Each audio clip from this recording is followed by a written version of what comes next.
Olá pessoal, me chamo Rosivaldo, sou professor de Geografia do 7º ano e hoje nós iremos falar sobre o índice de Gini.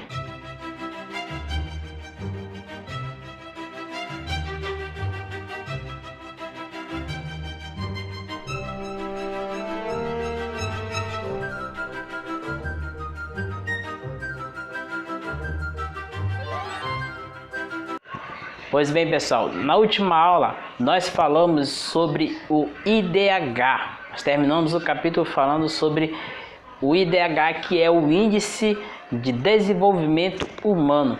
E falamos também sobre os índices, os indicadores que estão presentes no IDH, que são a renda per capita, o saneamento básico, a educação, mortalidade infantil. E hoje nós vamos falar sobre o índice de Gini. O que vem a ser o índice de Gini? Primeiro, saber por que se chama Gini. Se chama Gini porque o seu criador se chamava Conrado Gini. Era um italiano que criou esse índice no ano de 1912 para medir a concentração de renda de um país ou mesmo de países entre países. Além de poder analisar a concentração de renda, o índice de Gini pode também fazer com que saibamos sobre a concentração de terras, de riquezas, entre outros. Então, e esse índice ele é calculado em diferentes escalas no município, entre municípios ou mesmo entre estados do mesmo país, entre estados do mesmo país e entre diferentes países. Então, praticamente às vezes ele faz uma comparação.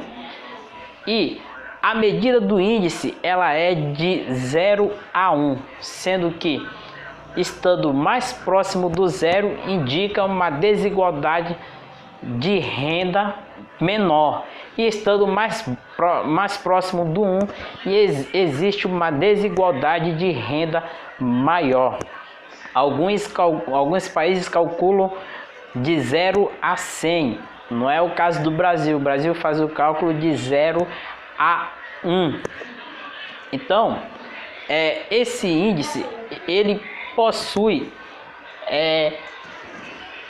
dados que possam ver aonde está a maior concentração de renda, o que se pode fazer e o que tem feito essa concentração de renda às vezes não ser igual para todos, ou o que faz com que ela seja igual para todos, dependendo da situação. Mas é importante lembrar que tanto no Brasil como em outros países existem medidas brutas, ou seja, existe um capital bruto, e esse capital bruto ele faz uma média de quanto cada cidadão ou cada família recebe no país. Ou seja, é a renda per capita, que é feita através do PNB, Produto Nacional Bruto, que é toda a renda do país dividida entre toda a população, e aí se tem uma média. Já o índice de Gini ele faz um cálculo mostrando como está distribuída a renda no país, se está distribuída entre poucas pessoas, se está distribuída entre muitas pessoas ou se está de igual modo distribuída.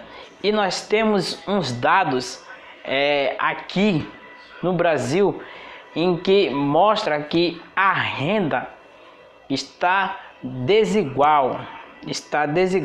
Por quê? Porque o número do índice de Gini no Brasil é de 0,54.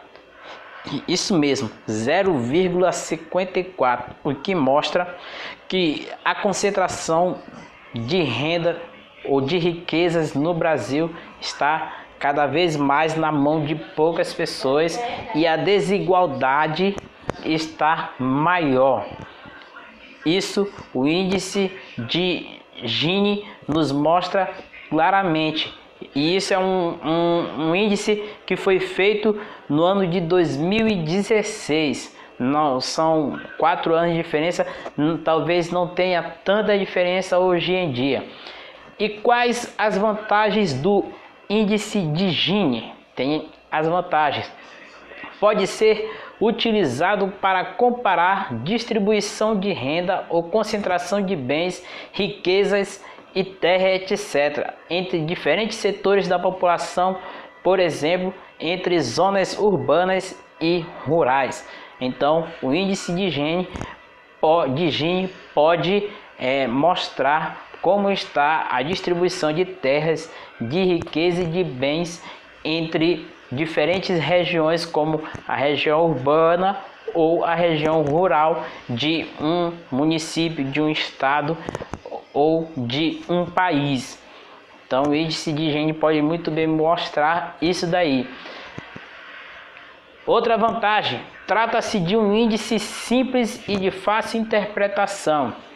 Ou seja, como nós vimos, tem um cálculo lá, nós vamos lá ver se está mais perto do 1, a desigualdade é grande. Se está mais perto do 0, a desigualdade é menor. Se está zero, todo mundo recebe igual valor. Se está 1, somente está concentrado em uma pessoa a renda. A terceira, por ser simples, facilita a comparação da desigualdade ao longo do tempo em diferentes países ou mesmo em um único país. Então, assim, o índice de Gini dá para fazer uma comparação da desigualdade social em um país. Tem vantagens, mas também tem as suas desvantagens. Quais as desvantagens? O índice de Gini mede a desigualdade da renda, mas não de oportunidade. Essa é uma desvantagem. Mostra a desigualdade de renda, mas não mostra as oportunidades que aquele país, aquele município, aquele estado dá para as pessoas. Então, aí pode ser que a pessoa esteja assim por conta dela querer, ou por conta de outras pessoas não querer, ou por conta do estado não dar oportunidade. Mas isso, o índice de Gini não mostra isso. Segundo, algumas vezes um índice pode levar a um erro de interpretação. Ou seja, às vezes pode pegar, por exemplo, a comparação. Existem 2 municípios que eles têm o mesmo índice. Por exemplo, o índice de desigualdade em 2 municípios. Aí pode-se dizer, um é rico, o outro é pobre. Pode-se dizer que o rico está desigual por conta da distribuição e da necessidade básica, das necessidades básicas, e que o outro está pobre por conta da qualidade de vida. Então, o índice de Gini, ele mostra isso, e isso pode ser uma falha, porque não tem algo certo para dizer, isso aqui tem uma desigualdade social por conta disso, isso daqui tem uma desigualdade social por conta disso. Não tem como dizer.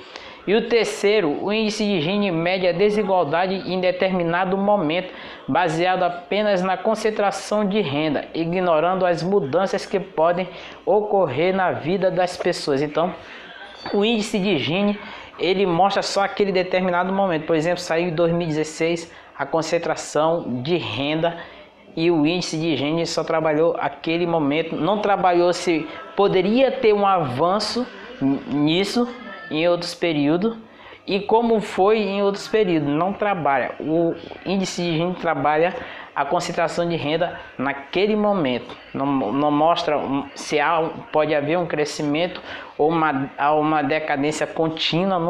Não mostra o índice de Gini. Então, essas são as vantagens e as desvantagens do índice de Gini.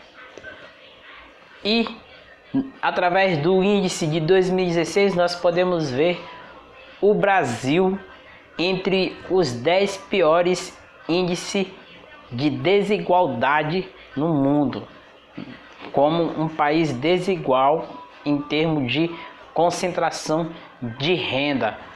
E o Maranhão aparece em sexto no Brasil com 0,52, ou seja, é um índice considerado alto para que mostra uma concentração de renda nas mãos de poucas pessoas e a maioria com uma concentração de renda menor, muito menor.